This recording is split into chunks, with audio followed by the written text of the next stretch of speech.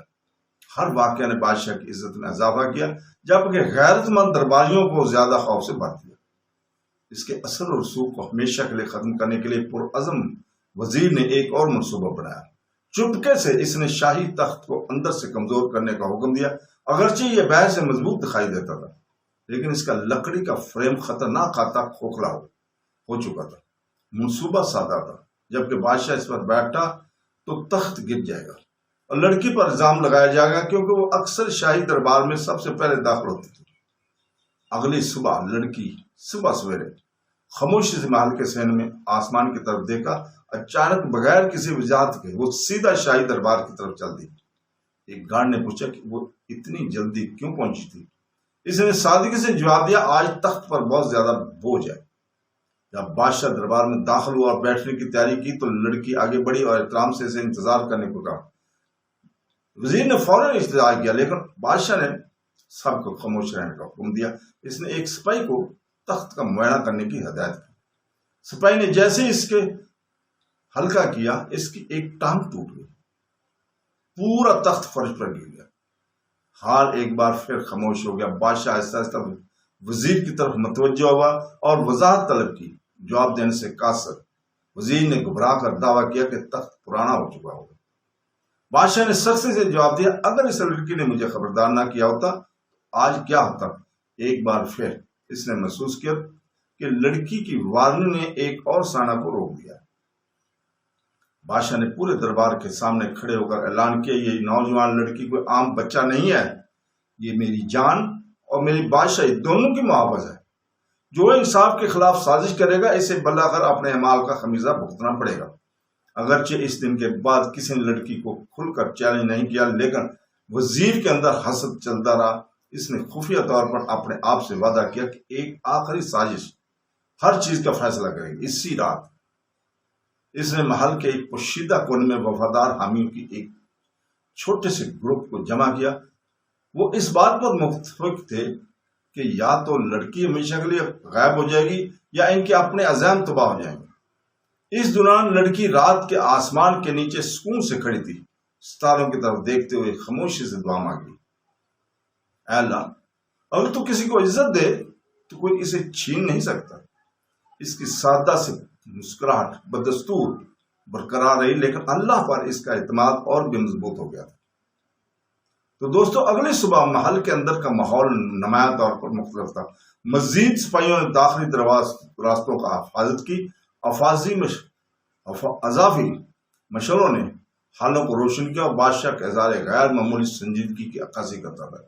یہ عدالتی اجلاس محض انصاف کی فراہمی کے لیے نہیں بلکہ چھپے ہوئے فریب کو بے نقاب کرنے کے لیے بلایا گیا تھا۔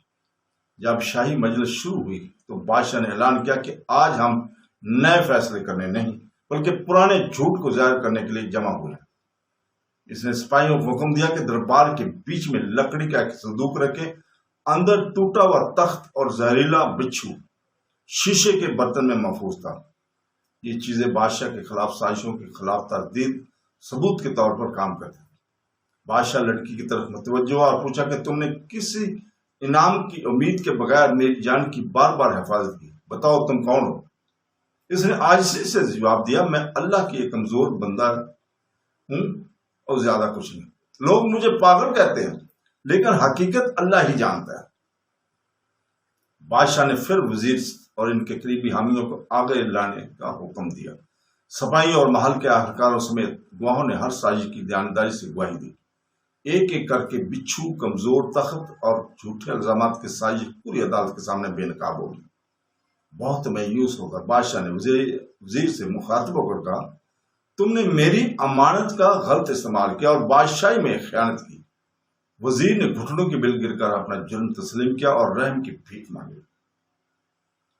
بہت غور و فکر کے بعد بادشاہ نے اپنا فیصلہ سنایا۔ سازش کرنے والوں سے ان کے عہدے چھین لیے گئے، ان کی دولت ضبط کر لی گئی اور انہیں مملکت سے مستقل طور پر جلا وطن کر دیا۔ ان کی پھانسی کا حکم دینے کے بجائے بادشاہ نے جلا وطنی کا انتخاب کیا تاکہ وہ اپنی باقی زندگی اپنے اعمال کے نتائج پر غور کرتے ہوئے گزارے۔ آخرکار بادشاہ نے نوجوان عورت کی طرف رخ کیا۔ اس نے جمع دربار کی طرف دیکھ کر اعلان کیا کہ تم نے اسے کبھی دیوانہ کہا تھا، پھر بھی وہ اس بادشاہ کی ڈھال بن گئی۔ اس کے بعد اس نے اعلان کیا کہ آج سے وہ میرے لیے بے پالک بیٹی میری محافظ اور اس مملکت کی وزیر اعلیٰ رہے گی۔ لڑکی نے آجزی سے سر جھکا کر جواب دیا، میرے آقا، میں ایسی عزت کے لائق نہیں ہوں۔ بادشاہ نے مسکرا کر جواب دیا، حقیقی عزت دولت یا رتبے سے نہیں بلکہ انصاف، دیانت اور اخلاص سے حاصل ہوتی ہے۔ آپ کے اعمال نے آپ کی قابلیت کا ثبوت دیا ہے۔ اس دن سے آگے محل ہمیشہ کے لیے بدل گیا۔ وہ لڑکی جو کبھی سادہ لباس پہن کر سڑکوں پر گھومتی تھی، پھٹے لباس میں اب مملکت کے اعلیٰ ترین عہدوں پر فائز ہے۔ پھر بھی اس کی عاجزی میں کوئی تبدیلی نہیں آئی۔ وہ حکمت اور خلوص کے ساتھ سچ بولتی رہی، چاہے دوسروں کی اس کی باتیں پسند آئیں یا نہ آئیں۔